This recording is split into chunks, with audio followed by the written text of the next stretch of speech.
afternoon, everyone. Good afternoon. The American people have a constitutional right to peacefully assemble, to express themselves, and to petition the government to redress any grievances that they may have with policies that will impact their lives. That's a constitutional right that is contained in the First Amendment. We encourage everyone who is exercising that right to do so peacefully in Los Angeles County and beyond. But the right to peacefully assemble, to express themselves to the government in order to bring about change in this country is a fundamental American principle, and we will continue to stand behind it.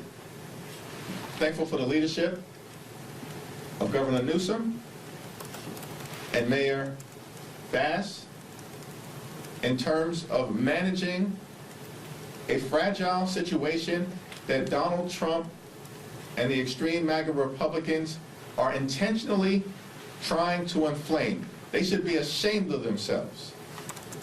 And these people have zero credibility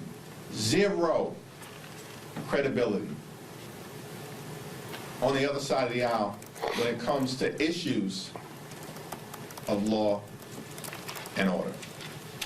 Questions? Mr. Leader, good afternoon. Thank you. Do you think that some of the images we're seeing from Los Angeles put Democrats who are in swing districts in a tough spot when they might be asked to defend some of these things, when immigration and fighting back against ICE is not a front and center issue in those districts? No one is actually defending any unlawful behavior. I am defending the right for the American people to peacefully assemble. And we'll continue to encourage people to exercise that right peacefully. And if anyone crosses the line, they should be held accountable by the relevant authorities. We will not be lectured by Donald Trump and anyone in the Republican Party about issues of law and order. Not a single one of them. Donald Trump promised to lower costs on day one. Costs haven't gone down, they're going up. Inflation is going up. Donald Trump lied to the American people. You know what he did do on day one? He pardoned hundreds of violent felons, criminals, who brutally assaulted police officers and attacked the Capitol on January 6th. That's what Donald Trump did on day one. The hostages weren't released on day one like he promised. He lied. The war didn't end in Ukraine on day one. Donald Trump lied. Costs didn't go down in America on day one of Donald Trump's presidency. He lied to you, the American people. You know what he did on day one? He pardoned hundreds of violent felons who brutally beat police officers. That's the insurrection. And so the notion that Donald Trump and his minions, his sycophants, here in the House of Representatives or in the Senate, who are nothing more than a reckless rubber stamp for Donald Trump's extreme agenda, are going to lecture America about issues of law and order, get lost. We're not failing you at all. You have zero credibility on this issue. What did you make of President Trump's comment saying that it would be a great thing to see Governor Gavin Newsom arrested? Donald Trump is clearly trying to distract from the fact that he has a failed administration. A failed administration. He promised to lower costs.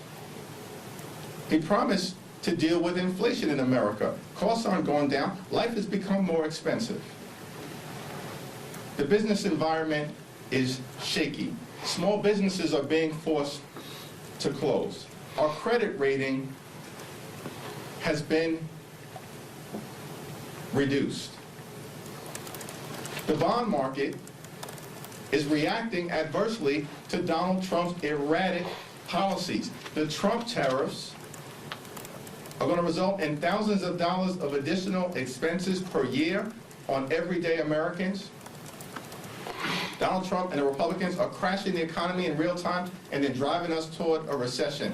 His presidency has been a failure. And now they're trying to jam this big, ugly bill, this disgusting abomination down the throats of the American people. A bill that's deeply unpopular with the American people, and we're just getting started. And then he's in a big fight with Elon Musk, the most personal of disputes possible. Is it any surprise to anyone that he's trying to distract the country with this erratic and extreme behavior? No. And we're not going to fall for it. Thank you, Mr. Leader. On Friday, a district court judge in California granted approval for billions of dollars in retroactive pay to athletes and paved the way for athletes going forward to get paid for their name, image, and likeness. This comes ahead of a House Energy and Commerce Committee hearing this week on this issue. As a sports fan and the top House Democrat, what's your reaction to that ruling, and what role does Congress play going forward in helping shape the landscape now that this ruling has been granted? We look forward to our continued conversations with the NCAA and the relevant college athletic authorities in order to make sure that, in view of this court decision, that there's a framework that exists nationally to make sure that there's a level playing field and that athletes and their families are in a position to benefit and not be exploited by outside forces that may seek to take advantage of them. And then at the same time, we can maintain a competitive landscape across all sports, not simply men's basketball and men's football. I understand the Hispanic Caucus is seeking an investigation into the handling of the protests in Los Angeles. What do you see as avenues for oversight and investigation into that matter? Well, we'll continue to press Republicans here in the House to undertake their constitutional responsibility to serve as a check and balance on an out-of-control executive branch. It only takes a handful of Republicans to actually show some spine, some backbone, and some courage at what is happening in America, a clear assault on the American way of life, on the rule of law, and on our democracy. And the American people aren't feeling it. That's why this guy in the Oval Office is the most unpopular president in the first 100 days in American history. Claims to have some big mandate. And each and every day that passes, he becomes more unpopular as the behavior and the corruption and the cruelty and the chaos becomes more erratic. So we're going to continue to use every lever available to us as members of Congress, partnering with our colleagues in state and local governments across the country to shine an intense spotlight on the egregious overreach that is taking place by the Trump administration on a daily basis as it relates to targeting law-abiding immigrant communities, as well as dreamers and farm workers and people who are actually contributing to the communities that they live in on a day-to-day basis. That's why you're seeing the American people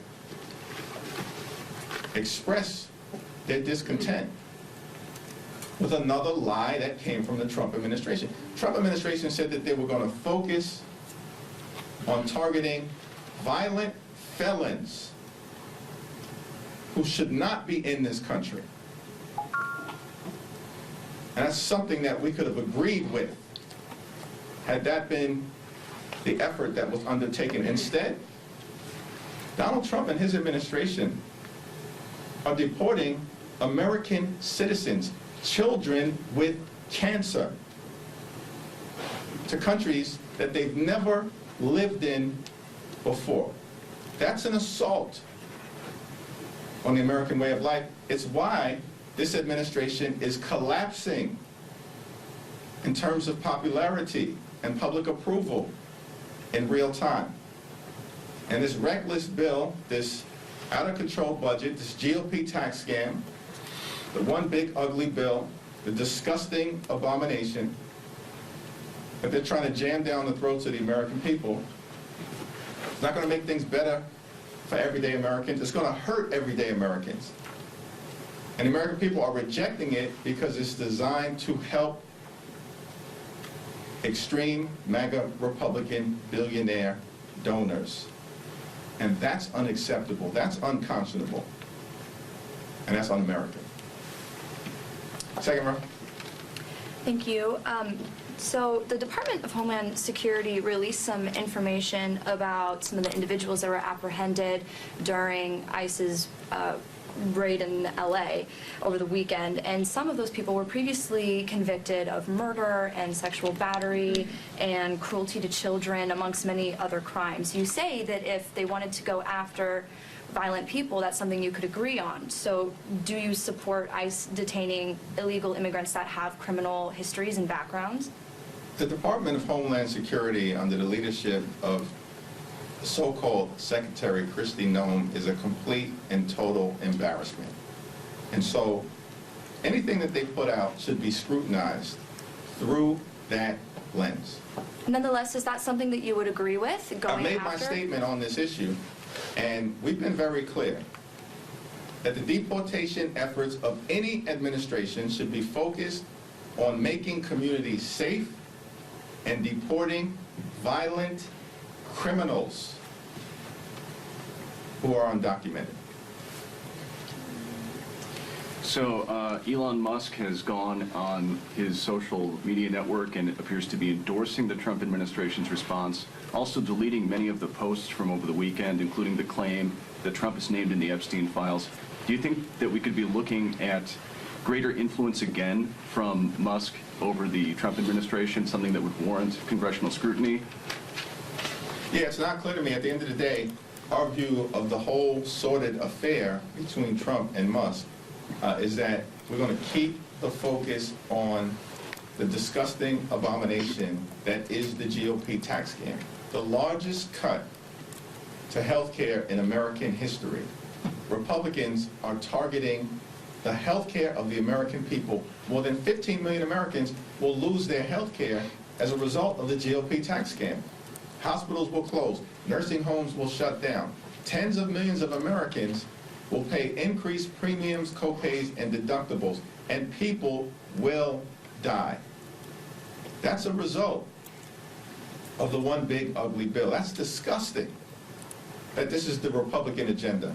At the same period of time, they want to enact the largest cut to supplemental nutritional assistance in American history. Literally, these extremists are trying to rip food out of the mouths of children, veterans, and seniors in the United States of America. That's a disgusting abomination. And they're doing all of this to reward their billionaire donors? We never said at any point that we were going to let our foot off the gas pedal as it relates to the so-called Doge effort to destroy the American way of life, to target thousands of veterans who have been fired, to take a chainsaw to Social Security. We disagree with all of that. Our goal is to take a chainsaw to Project 2025. And we're not going to rest until that gets done, no matter who is standing on the side of the Trump administration. Two resolutions condemning the Boulder attack are coming to the floor this week. One of them, from Congressman Gabe Evans, includes language labeling Free Palestine an anti-Semitic slogan and also praising ICE for quote-unquote protecting the homeland. I know that some of your progressive members are very unhappy with some of that language. I'm wondering, A, how you plan to vote on that personally, and B, how you're advising members to vote on it. It's not simply a subset of members of the House Democratic Caucus who oppose the so-called Evans resolution. Who is this guy? He's not seriously concerned with combating anti-Semitism in America. This is not a serious effort. This guy's going to be a one-term member of Congress. He's a complete and total embarrassment. He's not even pretending to be moderate at this point. He's all in on ripping away health care from the American people. And this is a desperate attempt to distract. Why do we know that's the case? Because every major Jewish organization, including AJC, has come out in opposition to the so-called Evans resolution. Every major Jewish organization, as far as I can tell. These are organizations that are at the forefront of combating anti-Semitism in America. That resolution is an embarrassment. It's not serious. It's a joke. And Gabe Evans is a joke. And he's on his way out. He's done in November of 2026. So is leadership whipping against that resolution? I don't know. We don't normally whip one way or the other as it relates to resolutions. And so it's not my understanding that a decision has been made different than the approach that we normally take. I'm a no. And everyone will have the ability to make their decision in terms of what's in the best interest of the districts that they represent. Anti-Semitism is a scourge on America. Shouldn't be weaponized politically. It's not a Democratic issue or an American issue or a Republican issue. It's an American issue. And we should tackle it not as Democrats or Republicans, but as Americans. So I'm going to stand on the side of the overwhelming majority of Jewish organizations who have the credibility on this issue and have concluded this is not a serious effort to solve what is a serious problem, anti-Semitism in the United States of America. Thank you, Leader. When we talk about the images that are happening in Los Angeles right now, what is your argument to the American people that the National Guard is not needed in this situation? There are thousands of members of the LAPD and the Los Angeles Sheriff's Department and the California Highway Patrol who have the capacity, by all accounts, according to Governor Newsom and Mayor Bass, to make sure that the lawlessness and disorder that the Trump administration is clearly trying to bring about by fanning flames and inciting things on the ground in California, that the state and local officials and these brave, courageous members of law enforcement, thousands of them who are part of the LAPD, the LA Sheriff's Department, other local law enforcement, and the California Highway Patrol,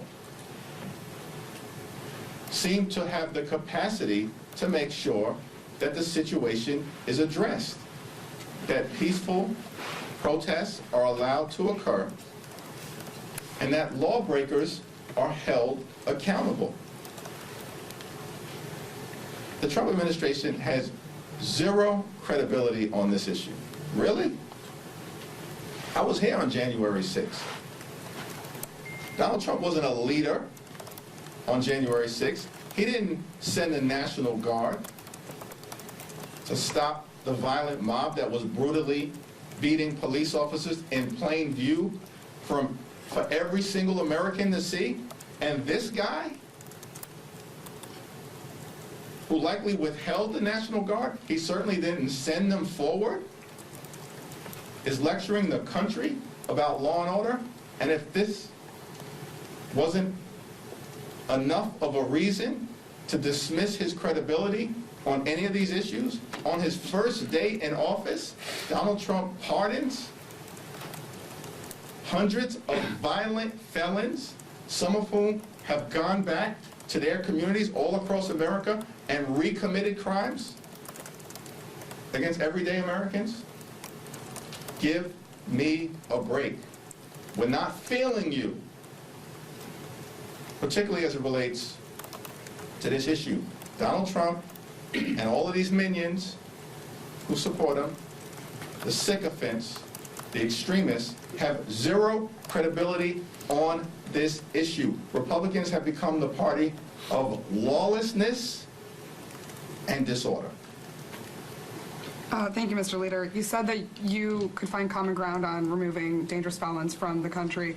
What other specific provisions do you and at least some members of your caucus feel they can find common ground with Republicans when it comes to potential for bipartisan immigration reform? Our view on this issue is that we have to secure the border.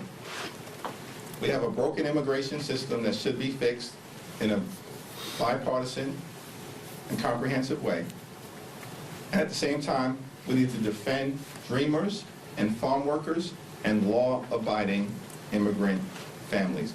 Those are the core principles that could yield an effort to actually address the things that the American people want to address. As opposed to allowing the Trump administration to try to distract the American people by unleashing masked agents. If they were proud of what they are doing, why are they masked? This isn't the 1930s. Why are they masked? And so their core principles that are pretty simple: secure the border decisively.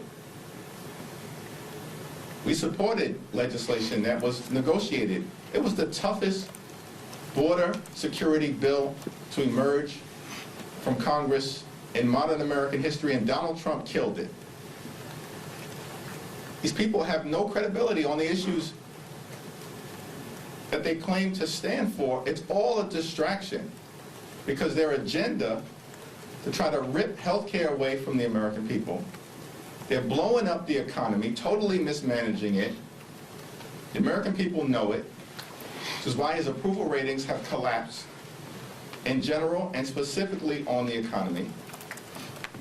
And so every chance they get, they try to provoke the American people on this issue related to immigration. These are people where facts don't matter, hypocrisy is not a constraint to their behavior. They say one thing and they do the other. And they actually believe that shamelessness is a superpower. We're not falling for it. Not now, not ever. Thank you. Thank you, Mr. Leader. Thank you.